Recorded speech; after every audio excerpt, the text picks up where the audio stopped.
Paano ba i-download? Step 1, after mo magbayad, isisend namin agad dito sa Messenger, sa mismong chat natin, ang download link.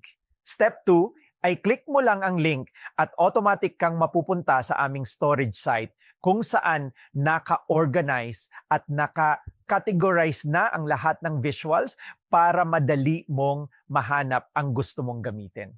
Paalala, lahat ng visuals ay AI-generated, designed to help you create high-quality and creative content with ease. Paano ba gamitin? Ang mga files na ito ay puro visuals. Kaya as a content creator, mas maganda kung i-edit mo ng kaunti para maging unique at inspiring ang final output mo.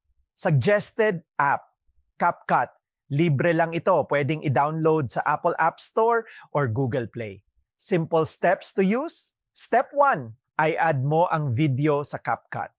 Step 2, ay expand mo ito to real size 9:16 format. Step 3, mag-record ka ng sarili mong voice or add voiceover sa mga AI-generated video backgrounds.